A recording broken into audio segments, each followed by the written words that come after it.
Hello दोस्तों, नमस्कार। Stock market advance channel पर आपका स्वागत है। यदि आप इस चैनल पर नए हैं, चैनल को सब्सक्राइब कर लें और बेल आइकॉन ऑन कर लें ताकि अपडेटेड वीडियो आप तक पहुंचता रहे। चलिए अब बात करते हैं शेयर बाजार की। शेयर बाजार आज सपाट बंद हुआ। ग्लोबल मार्केट्स के मिले जुले संकेतों के चलते शुरुआत भी धीमी थी। हालांकि शुरुआती कारोबार के बाद इसने रफ्तार पकड़ने की कोशिश की, लेकिन इस कोशिश में कामयाबी नहीं मिली। 10:30 बजे के करीब जो मुनाफा वसूली शुरू हुई, इसने बाजार को नीचे घसीट दिया। बाजार में दिग्गजों का हाल ज़्यादा बुरा नहीं था, वहाँ भी मुनाफा वसूली हुई, मगर असल मुनाफा वसूली छोटे मझोले शेयरों में हुई। निफ्टी मिड कैप इंडेक्स में 1.5% और निफ्टी स्मॉल कैप इंडेक्स में लगभग 2% की गिरावट आई है। मिड कैप में भी सरकारी शेयरों में बिकवाली ज़्यादा थी। रेलवे से जुड़े शेयरों में 2 से 7% तक की गिरावट आई। डिफेंस से जुड़े एचएएल और कोचीन शिपयार्ड जैसे शेयर 3% से ज़्यादा टूट गए। पीएसयू बैंक में भी जोश ठंडा ही रहा। सरकारी कंपनियों के अलावा रियल्टी शेयरों में जमकर कुटाई हुई है। स्पाइस जेट के शेयर आज 9% से अधिक की गिरावट के साथ 55 रुपये के करीब बंद हुआ। रिपोर्ट के मुताबिक कंपनी के chief operating officer Arun Kashyap और chief commercial officer Shilpa Bhatia ने एयरलाइन से इस्तीफा दे दिया। इसके बाद शेयरों में गिरावट नजर आई। रियल्टी शेयरों में भी गिरावट देखने को मिली। डीएलएफ के शेयर 5%, माइक्रोटेक डेवलपर्स के 4.5% से अधिक, गोदरेज प्रॉपर्टीज लगभग 4% गिरकर बंद हुआ।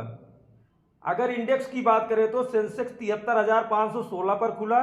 कारोबार में ये 73,342 के निचले स्तर पर पहुंच गया। आज का हाई 74,004 था।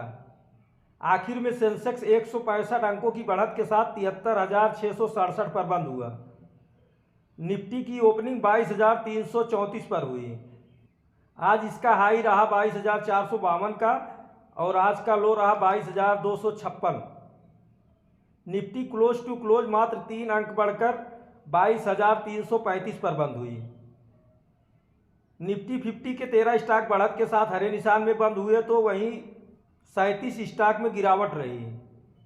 निफ्टी के टॉप गेनर में आज एचडीएफसी बैंक लगभग 2.25% बढ़ा है।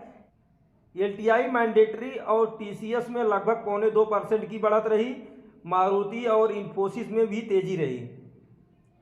निफ्टी के टॉप लूजर की बात करें तो अडानी इंटरप्राइज 2.5% से अधिक टूट गया, तो वहीं ग्रासिम सिप्ला और अडानी पोर्ट में भी 2% से अधिक की गिरावट रही। आज फिर से एसबीआई बैंक 2% के लगभग टूट गया। अगर सेक्टर पैसिफिक देखें तो Nifty IT, Nifty service centre, Nifty finance, Nifty private bank में हल्की फुल्की तेजी थी।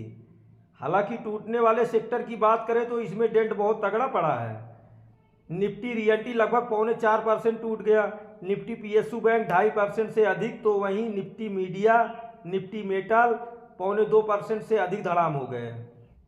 Nifty pharma, Nifty health care, Nifty FMCG, Nifty energy और निफ्टी ऑटो, हर जगह मार्केट आज पूरा लालम लाल पड़ा हुआ था। दिन भर ट्रेडर्स को कहीं भी किसी सेक्टर में सर छुपाने की जगह नहीं मिल रही थी।